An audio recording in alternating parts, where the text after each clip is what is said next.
This is Dashing Gans Olympic Adventures podcast for Aussie home loans to deal with anyone in Australia. They've got clients in every state and capital city, and they do Zoom as well. Their areas of expertise include purchasing a property, owner-occupied or investment, building a property portfolio, refinancing and debt consolidation. Our guest today is a high achiever in all areas of her life, especially when it comes to sport. She was a star hurdler as a junior and then got injured, and then virtually overnight became a champion rower and went on to win a silver medal in the sculls, the double sculls at the Olympic Games in 2012, and then won a gold medal in the single sculls after also winning a medal in the single sculls in 2012 at the 2016 Games, which of course were held in Rio de Janeiro. Had a lot of success with the Victorian Queen's Cup team as well in the eights, in the sweep rowing events as well.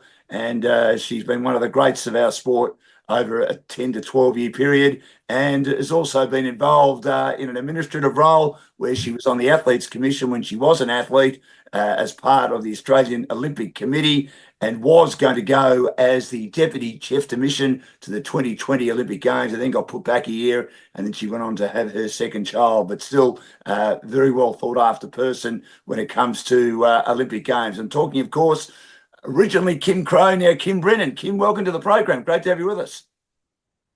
Thank you very much for having me. You started in athletics and then you went into rowing. Was it a seamless transition? I don't know about seamless. In fact, it definitely wasn't a seamless transition.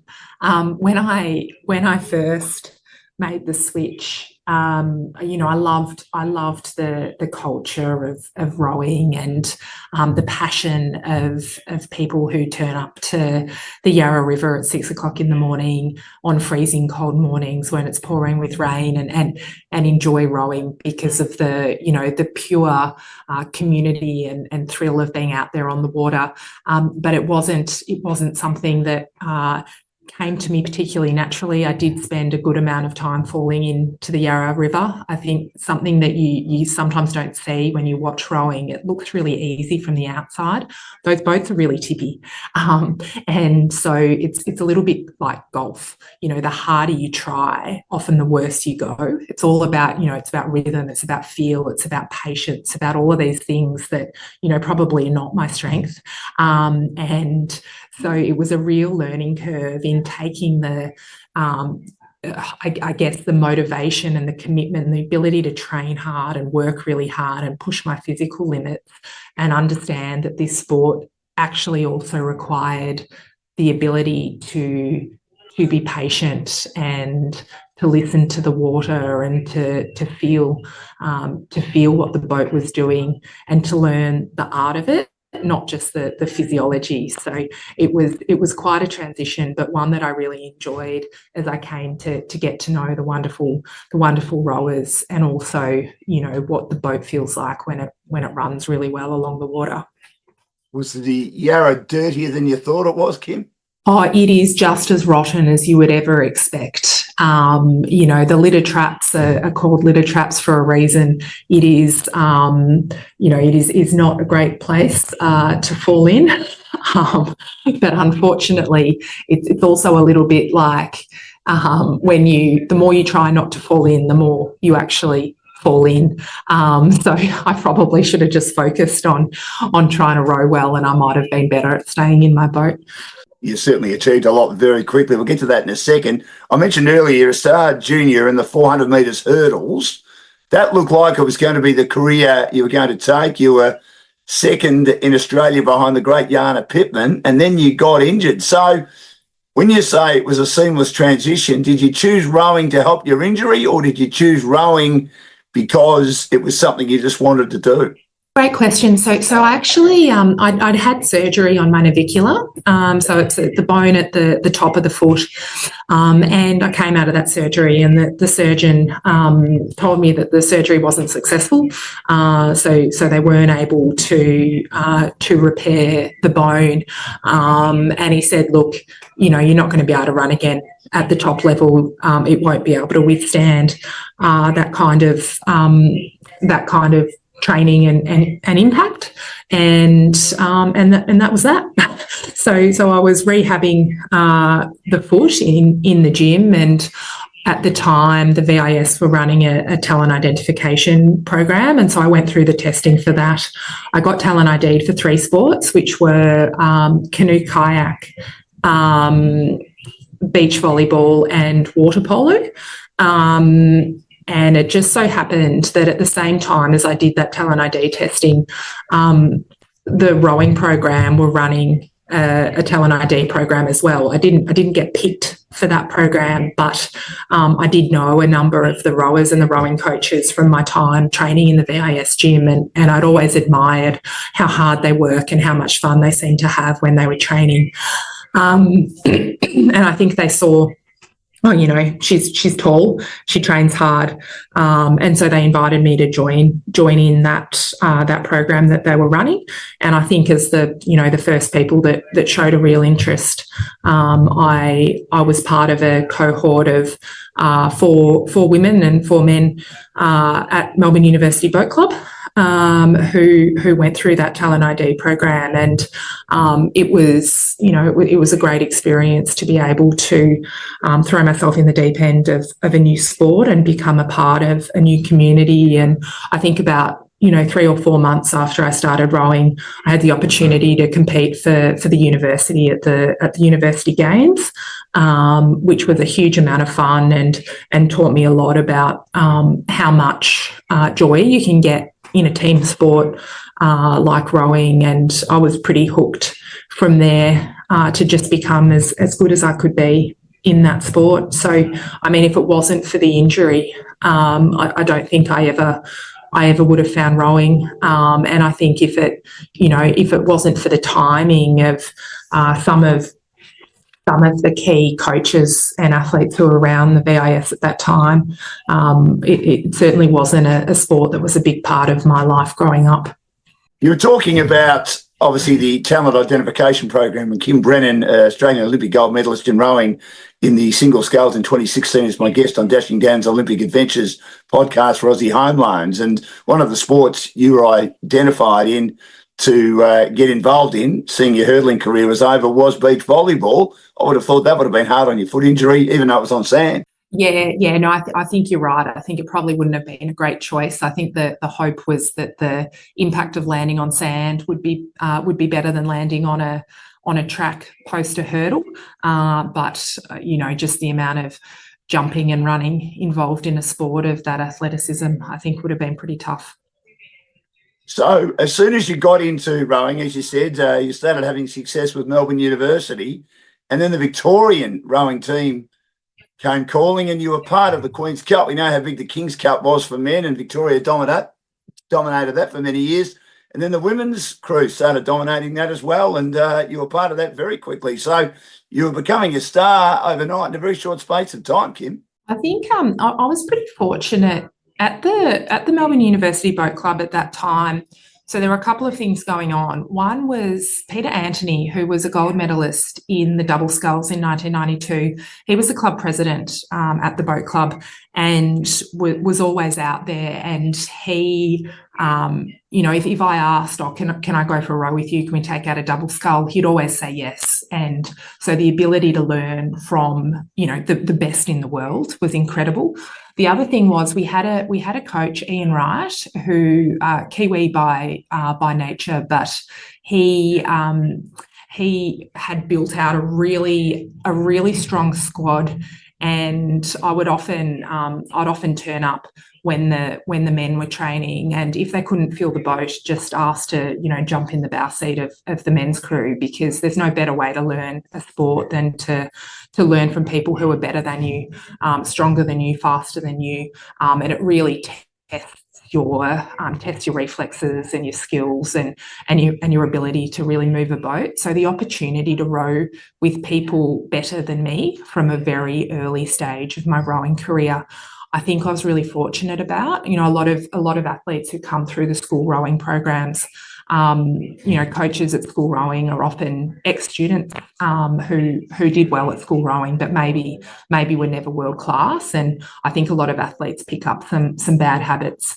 through the school programs through no fault of the schools. But I was very fortunate to be learning right from the moment I started from the best of the best, and I think that really accelerated my learning in the sport.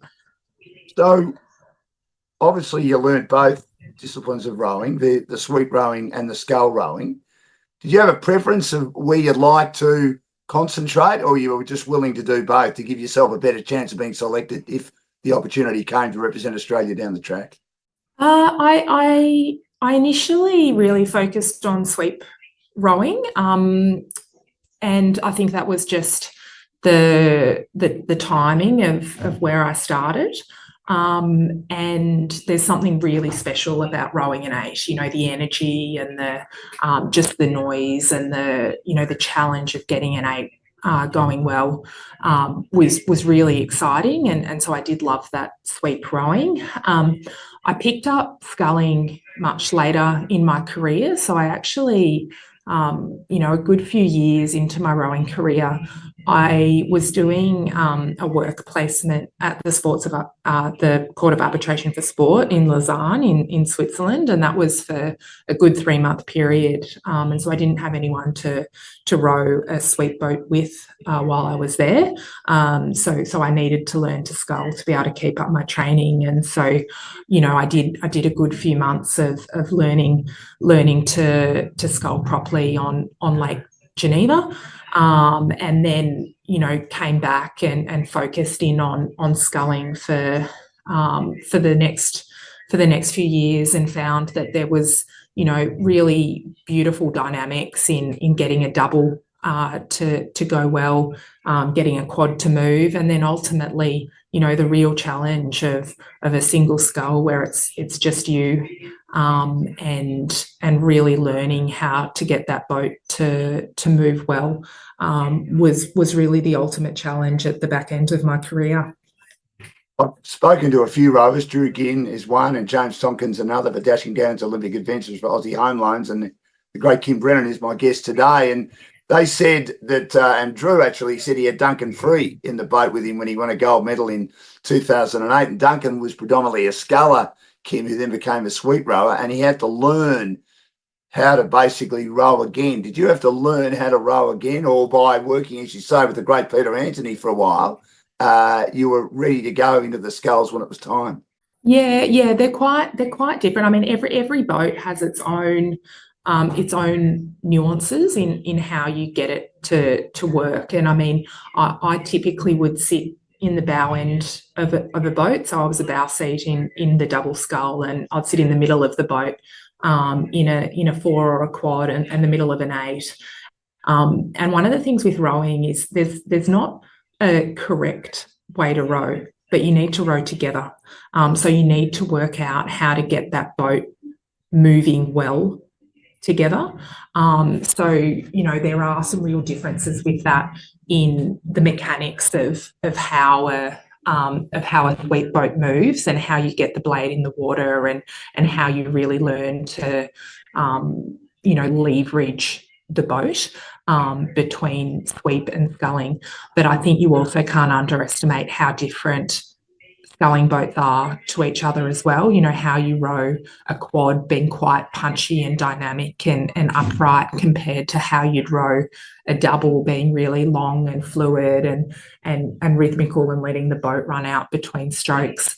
And then, the ability to change how you row a single depending on the conditions. Is it a howling tailwind and you can let the boat do a lot more work and run between strokes, or is it a headwind where it's slowing down a lot and you've really got to keep the bow out of the water? And so, yes, absolutely, there is a relearning between sweep and scull, but also a relearning depending on who is in a boat with you, and how to get the most out of the other people in your crew. 3 short years after you'd started your rowing career, you found yourself in the Olympic Games in 2008. Was it ahead of expectations for you, Kim? No, I mean, I think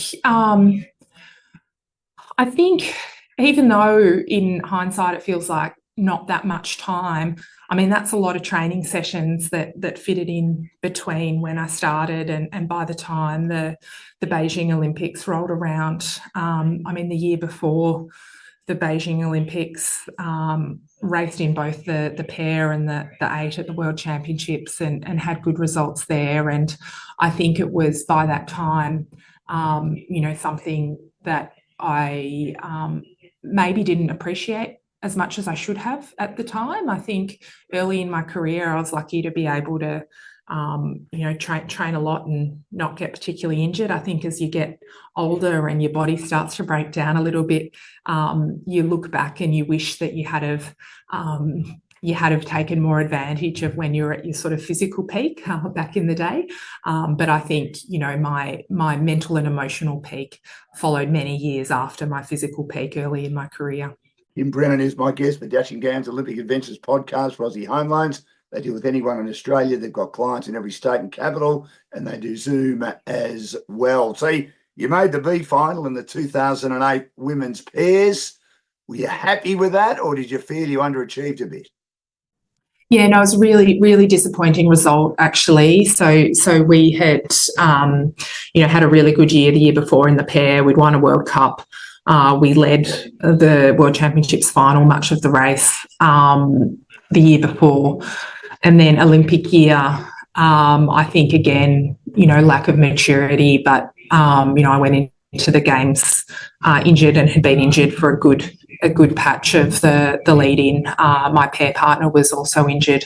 And I think we didn't perform anywhere near what our potential was, and I think a really, really great learning experience in taking more accountability for outcomes. I think at that time there was a lot of, as an athlete, you do what you're told, but realising that ultimately it's your life and it's your result and you're the one that creates it.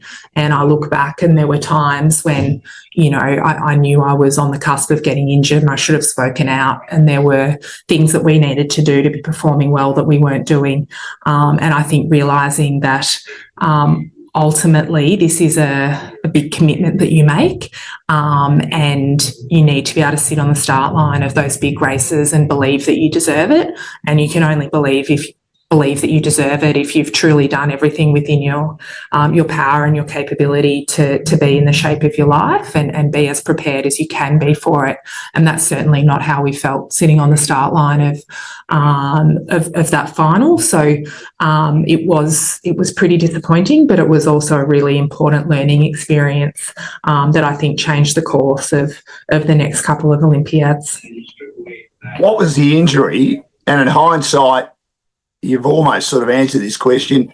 Did it help you become more mentally stronger and more mature for upcoming Olympic Games and more hungry to have success? Yeah. Look, I mean, it's always hard to do the, who would you have become if things had have worked out differently. It was I had tendinitis, so I actually raced the Olympics in a wrist brace, which was not ideal. But I think it did teach me a lot. And I think this is true for anything in life. You when you have adversity or setbacks or things go wrong, at the time it feels pretty awful, and you work through a lot of emotions and you work through a lot of learning. There's anger, there's grief, there's disappointment, there's a whole lot of things going on.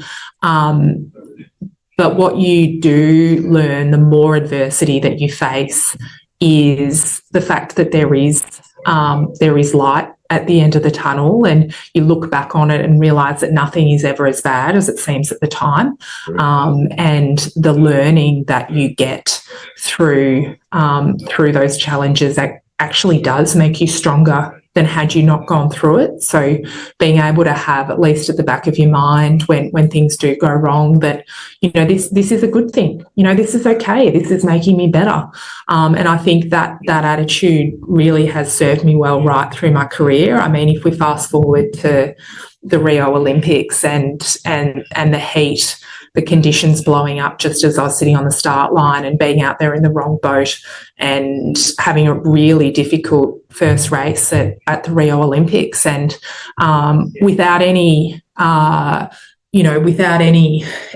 needing to persuade me of this, crossed that line and thought, this is so great, isn't this great? This happened in the heat, didn't happen in the final, got all these opportunities to fix it now. This is a good thing. This is going to make me better. And to be so practiced in that ability to bounce back from adversity, I think, is a really important part of being an elite athlete, but also just life in general. When you say you're in the wrong boat, what, the boat that you hadn't trained in, you're in a different boat for the race in the heat? So I actually took 2 single sculls into Rio. One was the boat that I liked. So it was a very sort of banana-shaped boat, which means that it picked up speed quite rapidly. It was a lot smaller, and it was just sort of a twitchy boat, so kind of like your greyhound or your thoroughbred sort of boat. And then I had another boat that was bigger, wider, more stable, which was for rough water. Because we knew Rio could get really rough. Now, when I got on the water for the heat, it was glass. The water, there wasn't a ripple on the water. So I took out the good water boat, so for rowing in flat water. But between the time of getting on the water and the race starting, the wind had blown up and the course there were waves breaking across the rowing course. There were a number of people who fell in and didn't finish races during the heat that happened then. But ultimately, the boat was full of water and was very difficult to row. Did you feel after that race that you'd got through it, that, in the words of Starship, nothing's going to stop me now? Oh, I thought, thank goodness this happened in the heat. But I mean, interestingly, later that afternoon, I went back out and had another row. I was the only rower of the entire, Olympic cohort that got back on the water that afternoon.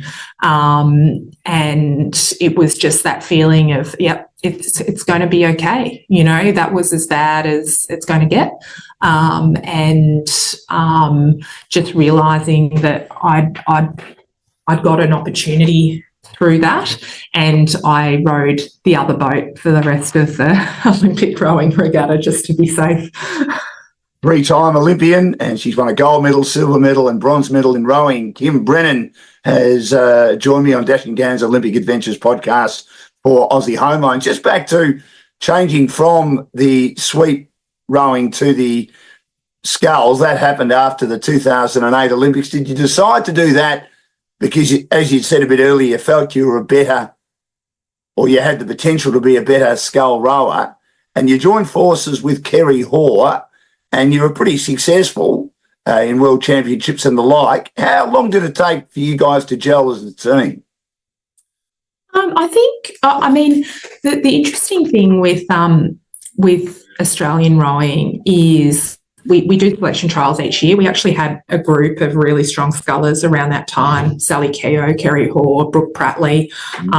There were others as well. And so we would row all combinations through the domestic season and then go through selection trials and get put in various combinations of boats, and so raced double sculls internationally with Sal, Kerry and Brooke, and they were all great combinations. And I think they've all got different dynamics and different strengths, and working out how to row those combinations together as well as possible is part of the fun of being on a rowing team. But yeah, it was a really, we had a great squad for that Olympiad. Really strong women who pushed each other at training every day. And as a result, we did get some good results across those regattas as well. And then, of course, Brooke was with you in the Olympic Games. Obviously, you knew each other well, so it didn't take you long to be able to gel together and go on to win a silver medal. Were you confident you could win a medal in the 2012 Games in London, which, of course, were dominated by the British, and there was an outstanding atmosphere out there on the water, wasn't it, Kim? Yeah, it was incredible. It was actually so Brooke had won the World Championships previously, a few years previously, with Liz Kell, another wonderful sculler, and we had been through some pretty rigorous selection trials. Brooke and I were chosen as the double scull, but we found out just after getting selected that Brooke had actually broken her rib, which is quite a serious injury in rowing. So she was out of action, and we weren't sure whether she would be back in time for the games. It was quite a severe fracture, and she was unable to do much training at all. She certainly wasn't able to row. And so that was the reason that year I went to the final qualification regatta in the single scull, essentially as a backup plan. If Brooke wasn't back in time to race the double, the other women had been selected in a quad scull and they didn't want to disrupt that boat. Australia hadn't qualified the single at that point. So I went and raced at the final qualification regatta, qualified the single scull for the Olympics, and ended up racing in both boats at the games.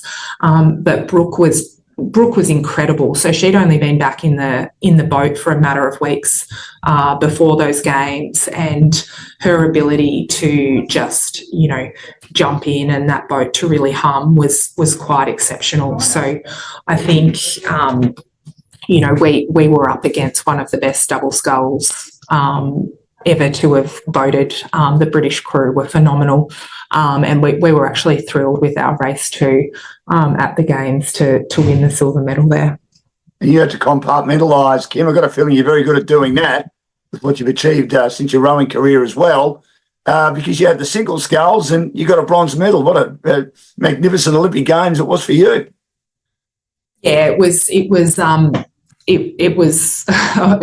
a whirlwind experience, and yeah, it was wonderful to have those two races and get that done. I think, having not spent that much time in a single scull in the lead up, I think it was enough for me with Brooke retiring to sort of say, all right, let's give the scull 4 years and see what I can do by the Rio Olympics.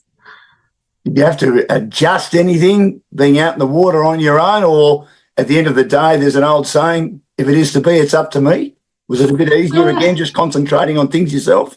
Yeah, I think it was. We had the opportunity for a lot more planning. So to sort of really break up the Olympic cycle around, taking the time to go back to some of the basics that I'd never really learnt. Like, I was very quick to, move from never having rowed before to being in, the Australian 8. But then you just don't, some of the things that people learn when they're learning to row about just sort of skills and drills and balancing the boat and rowing in all conditions, there was a little bit of taking the time to go back to the art of rowing that I think was important for me. I think the other thing that was important for me in those 4 years was, I had great training squads. That was always really critical to have other people around me to push me and keep it interesting. But I also still rowed in a lot of crew boats. So we had the men's sculling team training out of the same location, and I'd often jump into the men's quad, which was a really good chance for me to sort of test my skills and faster moving boat and make sure I was continuing to learn as I went, and it was probably good for them to have a spare as well. And you married another Olympic Games gold medalist in rowing in Scott Brennan not long before the 2016 Olympics, 30th of December 2015, if you don't mind me saying. And obviously that helped as well. How much assistance did Scott give you in regard to preparing you for 2016, or did he just let you do your own thing? No, he's always been absolutely amazing and a huge inspiration and mentor. He had a really tough experience at the 2004 Olympic Games, and watching his journey from 2004 to 2008 made me this kind of the blueprint for what was possible post Beijing. And he has a really sort of maturely wise and philosophical approach to life and to rowing and to understanding how to get the most out of yourself and your crew and work together in teams. And it was, I was so lucky to have someone to really sort of guide me along the way. Can I just ask you also about 2004? That was sadly the Sally Robbins controversy, Kim. It seems like Australian rowing, it dogged them for a little while, but we've moved on from that. Now, I don't know Sally personally. I don't know the other girls personally that are in that crew, but that was pretty tough for a while. But it seems, to use the word you've used a lot in this interview today for Dashing Down's Olympic podcast for Aussie Home Loans, and Aussie Home Loans have over 25 lenders on their panel, that everyone's a lot more mature now. Do you think that's accurate?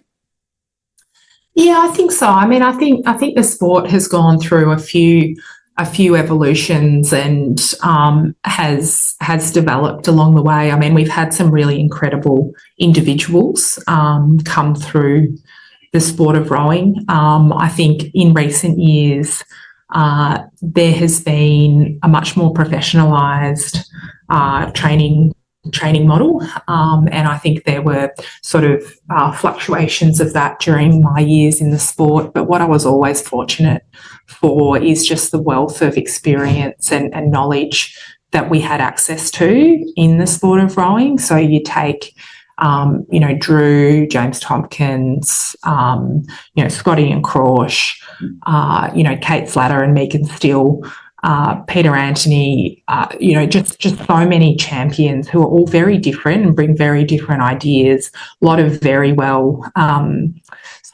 read, well thought, like lots of ideas and wisdom and the things to challenge your thinking and approaches. So you're always looking for different ways of approaching problems and improving and becoming better. And I think that culture in the sport has really come a long way over many years. Victorians are powerhouses in rowing. Why do you think? I think there's something really, really unique about the Yarra River and the boathouses there, and there's a real great team culture of heading down for a coffee at South Bank after the rowing, and the ability to sort of just ride down Flinders Street to the universities, and the real team aspect and proximity that you get on the Yarra is quite special. And if you're learning to row as a school kid, you're rowing on the same water as the Olympians, and you get to see them every day, and I think that is a special part of the sport. I think as a country more broadly, just Australians tend to be good at water sports. We're great swimmers, we're great kayakers, we're great sailors, we're great rowers, surfers as well. Yeah, correct. You went to Wrighton. I went to Xavier. I didn't have the sporting gene at all, but the private schools are massive in this state, in Victoria, for obviously promoting and developing rowing. How much has that helped, do you think, making Victoria strong in rowing? I think it does. I mean, I'm a big believer in not specialising too early in sport. I mean, I didn't row at school. Lots of people who didn't professionalise in a particular sport too early. I think there's a lot to be learned and gained from trying your hand at a lot of different things, whether it's sport or music or debating or whatever you try in your life to become more rounded and challenged in different ways. But I do think the opportunity to be able to try a range of sports is very strong in Melbourne. I mean, not living in Melbourne anymore, and you can see the difference of how much culture and life revolves around sport in Melbourne. You go to the footy on a Friday night, you then go and hang out when your family's playing for the local, Williamstown football team and those kind of things, which is quite uniquely Melbourne, that I think in some ways you don't realise until you go and live somewhere else, and life is less centred around sport day in, day out. It certainly is. Well, you are a Melbourne girl and you're from a sporting family. Your brother Justin played a game at Collingwood. He's had a very successful career, though, as a high-performance manager at Collingwood and with Melbourne Victory. Your dad, 200 games, over 200 games of league footy, Max Crow with Essendon, and then with the mighty Western Bulldogs or Footscray, and then St Kilda. And your mum, in a lot of ways, Kim, was a trailblazer when it came to women's sport. She's done a lot to put women's sport on the map as an administrator, hasn't she? Yeah, she really has. You know, she was at the helm of women's cricket when it became Women's Cricket Australia. She's led softball, she's led Netball Victoria, and more recently Melbourne Heart, all the way until it became Melbourne City, and has given so much to sport. And I think, I mean, I've been fortunate to grow up in a family where I've had all the opportunities you could ever want to become a sports person and enjoy sport and the community that sport is. Kim Brennan is my guest on Dashing Dan's Olympic Adventures. She won the gold medal in the 2016 Single Sculls at the Rio Olympics. We're here for Aussie Home Loans. You deal with anyone in Australia. They've got clients in every state and capital. They do Zoom as well, as Kim and I are doing with this podcast today. Now, Kim, to the final. You led from start to finish, almost a perfect race. Yeah, it was a great race. I think, you know, when I look back, I expected to be incredibly nervous on the start line of the Olympic Games, but the reality was by the time it was time to go, I was incredibly calm because I felt so prepared. I knew exactly what it was that I needed to do. I had practiced, you know, how I'm going to think, how I'm going to feel, what I actually need to do on the day. And there was almost this, you know, freedom of, thank goodness it's finally here, and the opportunity to race that final that I knew that I had in me. So it was, you know, it was like being in a bubble for the majority of the race, just sort of popping out, you know, sort of last few hundred metres of, okay, no mistakes now, let's get across the line, and incredibly rewarding to get that right. Did you won the world gold medal in 2013? You won the silver in 2014, then beat the Olympic champion 2015, Miroslava Napkova. So you must have gone in there as being pretty confident, but also you were probably the favourite. Were you wearing the favouritism badge lightly, or you'd forgotten about that? I mean, I think it's the amount of pressure you put on yourself is always going to be more than any external pressure that might be on you. I knew what I was capable of, and I knew what it was that I needed to do. And, you know, what other people thought or what other people expected is probably less relevant than the clarity that I had around what it was that I needed to do on the day. Lyle McCarthy, your coach, what makes him a great coach? I mean, I've spoken to both James and Drew about having the great Noel Donaldson in their camp for a long, long time. You had Lyle for a long, long time. Obviously, it worked beautifully, didn't it? Yeah, he was wonderful. And I think one of the things that works so well is how different we are and how well our personalities actually complemented each other. And, you know, ironically, it was why we clashed so much when we first started working together.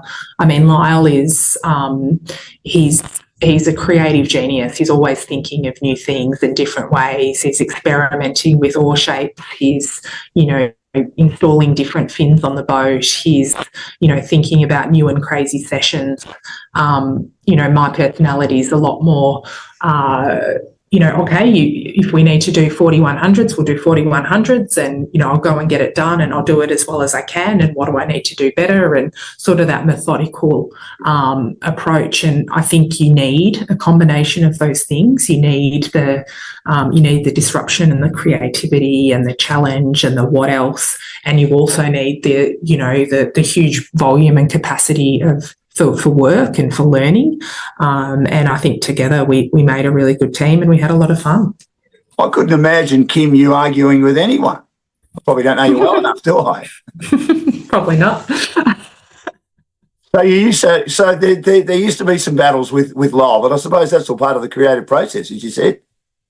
Yeah, I think in the early days it was probably just a misunderstanding of each of us and why we were there and how we went about our business. And I think, being able to communicate openly is really important. It's sort of, minor things like I was studying full-time when I first started on the Australian rowing team, and it wouldn't be unusual for Lyle to be tinkering with boats. So we'd get on the water 5 hours after the time that we were meant to get on the water. And, someone studying full-time, that was really hard. I had classes to get to and I had things to do. And so if training got pushed back, then, your day gets thrown out. And I didn't like that. But I also didn't really communicate to Lyle the impact that was having on me, and he probably perceived that I wasn't as committed to rowing as he wanted. And I think sometimes those kind of things create perceptions of one another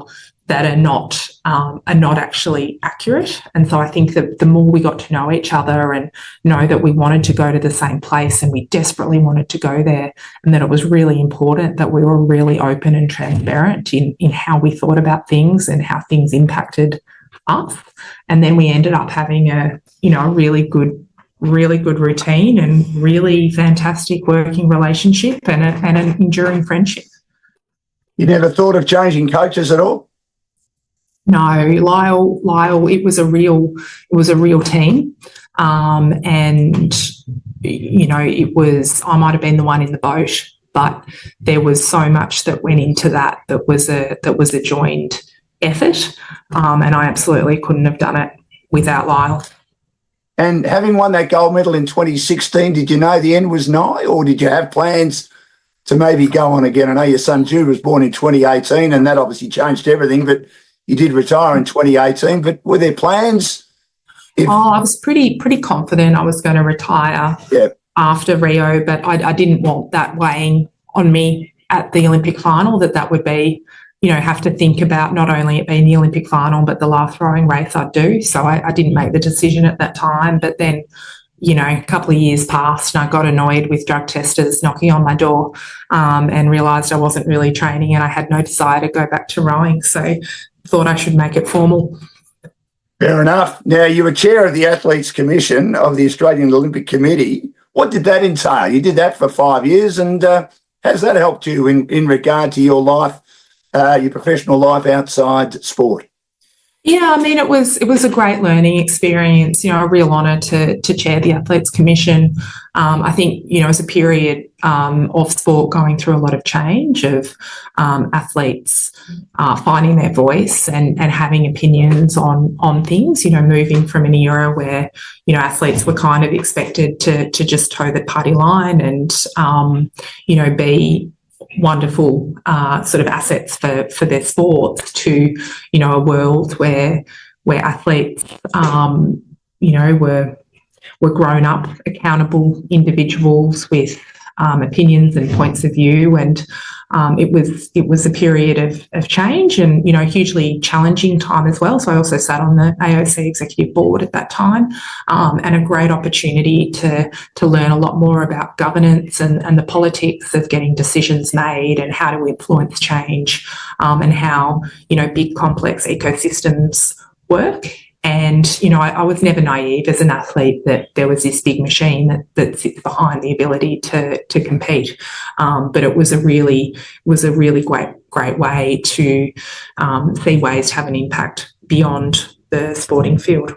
What did you learn about John Coates being on the AOC executive that you didn't already know, Kim?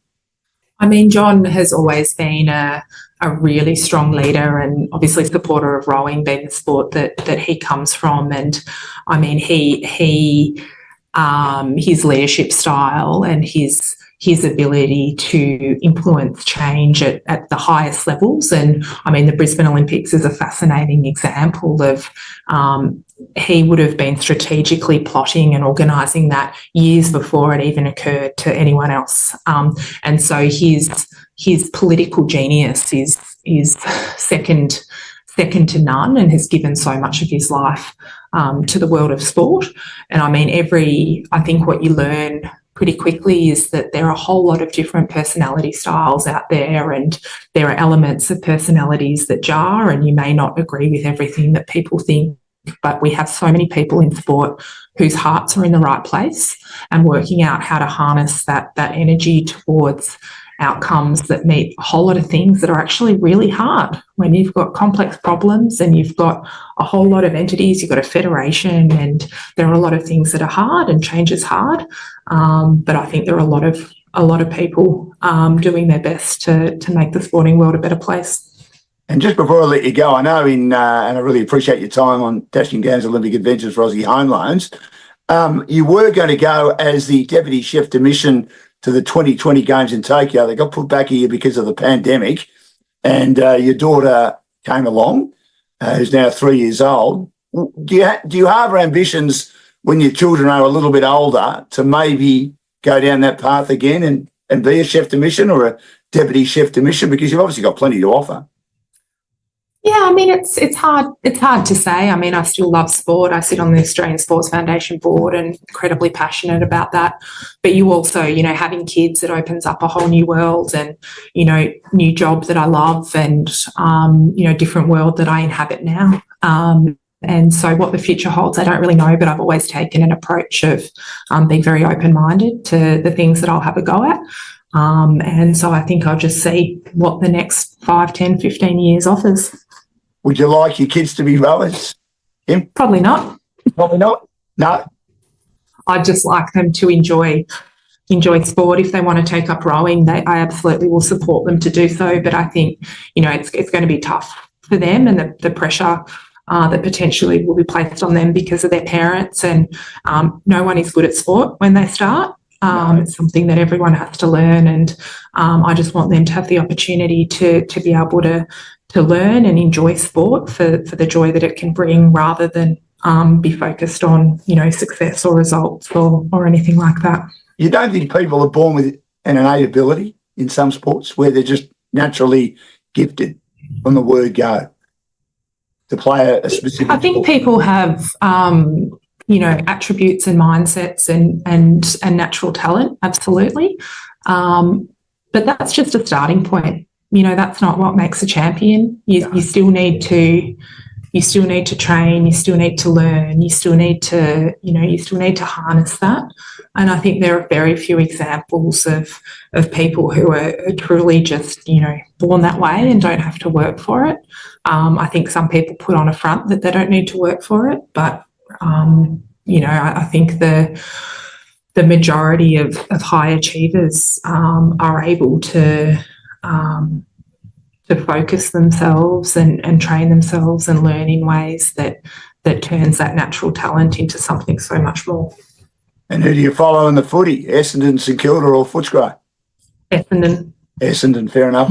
Your old man did play for 200 games, so I would have thought. You'd go for them. Kim, I really appreciate you joining us. One of the all-time greats of Australian rowing, won a silver in the Double Sculls, a bronze in the Single Sculls at the 2012 Olympic Games, and a gold in the Single Sculls at the 2016 Games. Kim Brennan has joined me on Dashing Gowns Olympic Adventures podcast for Aussie Home Loans. Areas of expertise include purchasing a property, owner-occupied or investment, building a property portfolio, refinancing, debt consolidation, cash out construction, pre-approvals, first home buyers, equipment loans, car loans and personal loans. Thanks again for your time, Kim. Wonderful. Thank you so much.